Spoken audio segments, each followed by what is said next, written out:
Salut, bienvenue dans Jeu de Puissance, on va parler des Capitals de Washington. Les Capitals de Washington qui ont gagné une Coupe Stanley en 2018 et depuis, ils se sont qualifiés à chaque fois pour les séries mais se sont fait toujours éliminer au premier tour. Est-ce que cette saison, c'est une saison où on va voir encore les Capitals se qualifier pour les playoffs, encore les Capitals se faire éliminer au premier tour, ou ils iront plus loin et peut-être même jusqu'à l'obtention d'une nouvelle Coupe Stanley? Dans tous les cas, il va falloir se dépêcher parce que des joueurs comme Ovechkin, par exemple, c'est peut-être leurs dernières années où ils peuvent encore aller chercher une coupe. Et on va tout de suite parler de l'attaque, une stabilité en attaque comme on a l'habitude dans cette équipe depuis quelques années. On a vu quand même deux arrivées, celle de Dylan Strome et de Connor Brown. Mais ces deux joueurs auront beaucoup de travail pour approfondir le banc des Capitals de Washington.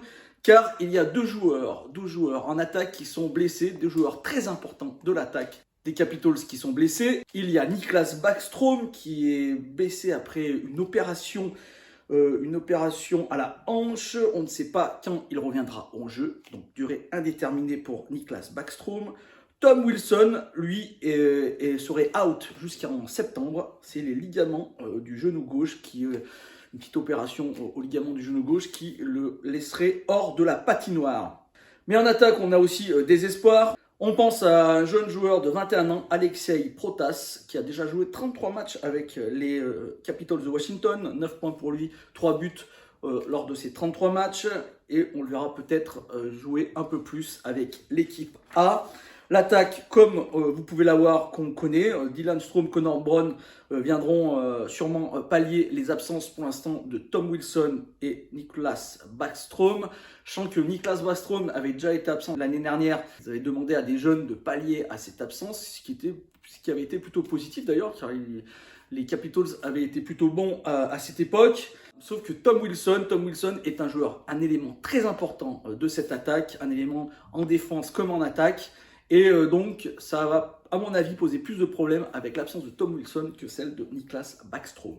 En défense, on a toujours des joueurs qu'on connaît bien. Joe Carlson, un très très bon défenseur, bien sûr. Dimitri Orlov, Trevor Van Riemsdyk.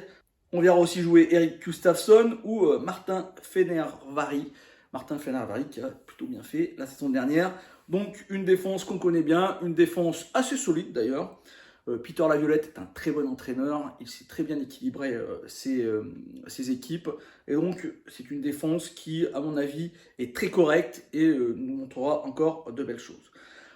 Au niveau des gardiens, là, ça a tout changé. Gros changement, c'est là où il n'y a pas de stabilité, c'est les gardiens. L'année dernière, c'était Ilya Samsonov et Vitek Vanecek. Et cette saison, ils sont allés chercher le gardien qui a gagné la Coupe Stanley la saison dernière, Darcy Kuemper. Bon, pendant les playoffs, je ne l'ai pas trouvé exceptionnel, je vous le dirais franchement, mais il a fait une très bonne saison régulière. Il faut dire qu'il avait une très bonne défense devant lui. Là, il a une défense très bonne aussi, mais à mon avis quand même inférieure à celle de l'Avalanche du Colorado, donc il verra un peu plus de tirs. N'empêche que Darcy Kuemper maintenant est un gardien numéro 1 installé dans la NHL, et du côté des Capitals de Washington, on attend énormément de lui. On aura aussi Charlie Lindgren, ancien joueur des Canadiens de Montréal, du Rocket de Laval, Charlie Lindgren qui sera le gardien numéro 2. Mes prédictions pour cette équipe, les Capitals de Washington, sont comme certaines équipes, comme les Penguins de Pittsburgh par exemple, des équipes où il y a énormément de vétérans. Des vétérans qui sont là, qui, si ils veulent gagner une Coupe Stanley, c'est dans les prochaines années, donc dans les 2-3 prochaines années, peut-être cette saison. Donc ils vont vraiment tout donner pour essayer d'aller gagner cette Coupe Stanley. Malheureusement, ils sont dans une division métropolitaine qui est très très dense, très très compliquée. Est-ce qu'ils vont se qualifier ? C'est possible qu'ils se qualifient, c'est pas évident, je ne veux pas être méchant, mais les Capitals de Washington n'ont pas une carte sûre pour les playoffs. Je les vois plutôt se qualifier dans ces places à la bulle, là, comme on les appelle pour le poker, donc ces places qui sont qualificatifs au dernier moment, comme le wild card ou troisième de la division métropolitaine. Donc ça ne va pas être si simple.